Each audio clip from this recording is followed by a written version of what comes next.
Halo, perkenalkan nama saya Evana Tinte. Saya mahasiswa dari Universitas Pembangunan Indonesia Manado, Fakultas Keperawatan. Saat ini saya akan menjelaskan tentang pendidikan kesehatan mengenai fraktur. Nah, menurut teman-teman apa sih itu fraktur? Jadi fraktur adalah setiap retak atau patah pada tulang yang utuh. Jadi kebanyakan fraktur itu disebabkan oleh trauma di mana terdapat tekanan tidak langsung. Kemudian etiologi fraktur. Apa sih etiologi fraktur?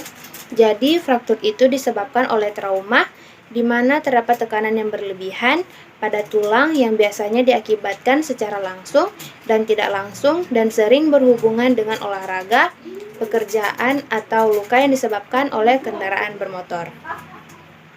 Jadi penyebab patah tulang paling sering disebabkan oleh trauma terutama pada anak-anak apabila tulang melemah atau tekanan ringan.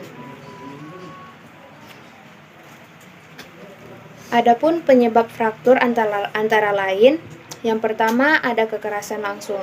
Jadi kekerasan langsung ini bisa menyebabkan patah tulang pada titik terjadinya kekerasan. Fraktur demikian sering bersifat terbuka dengan garis patah melintang atau miring. Yang kedua, kekerasan tidak langsung.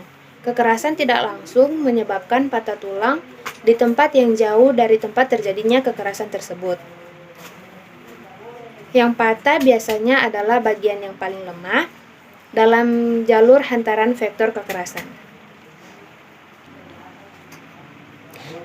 Kemudian, kekerasan akibat tarikan otot. Jadi, patah tulang akibat tarikan otot sangat jarang terjadi. Kekuatan dapat berupa pemuntiran, penekukan, dan penekanan kombinasi dari ketiganya dan penarikan. Kemudian, pemeriksaan penunjang. Apa saja sih yang ada dalam pemeriksaan penunjang? Jadi yang pertama ada X-ray, yaitu dilakukan untuk melihat bentuk patahan atau keadaan tulang yang cedera. Kemudian yang kedua ada bone scan, tomogram atau MR scan. Nanti potong. Yang kedua bone scan, tomogram atau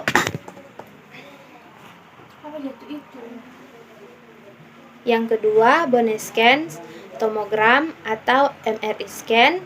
Yang ketiga ada arteriogram, itu dilakukan bila ada kerusakan vaskuler. Yang keempat ada CCT, dilakukan kalau banyak kerusakan otot. Yang kelima pemeriksaan darah lengkap atau DL. Kemudian kita masuk pada penata laksanaan medis. Jadi untuk menghilangkan rasa nyeri, penata laksanaan medis, yang pertama untuk menghilangkan rasa nyeri.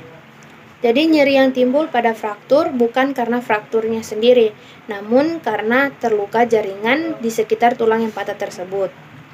Jadi untuk mengurangi nyeri tersebut, dapat diberikan obat penghilang rasa nyeri dan juga dengan teknik imobilisasi atau tidak menggerakkan daerah yang kena fraktur. Teknik imobilisasi dapat dicapai dengan cara pemasangan bidai atau gips.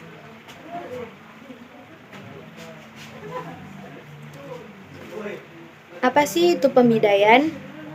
Jadi pembidaian itu benda keras yang ditempatkan di daerah sekeliling tulang. Pemasangan gips itu bahan yang kuat yang dibungkuskan di sekitar tulang yang patah.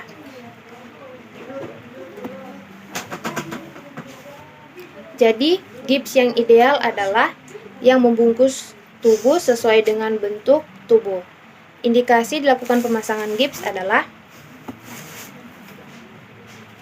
yang pertama, imobilisasi dan penyangga fraktur. Yang kedua, istirahatkan dan stabilisasi. Yang ketiga, koreksi deformitas. Yang keempat, mengurangi aktivitas. Yang kelima, membuat cetakan tubuh ortotik. Yang keenam, sedangkan hal-hal yang perlu diperhatikan dalam pemasangan gips adalah gips yang pas tidak akan menimbulkan perlukaan, gips patah tidak bias digunakan, Ulang. Yang keenam, sedangkan hal-hal yang perlu diperhatikan dalam pemasangan gips adalah gips yang patah tidak akan menimbulkan perlukaan. Kemudian gips patah tidak bisa digunakan.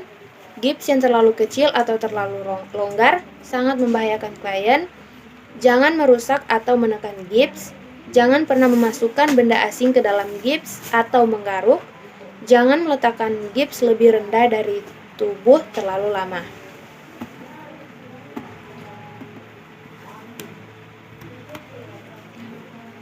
Demikian penjelasan saya mengenai pendidikan kesehatan tentang fraktur. Semoga video ini bermanfaat. Terima kasih, salam sehat.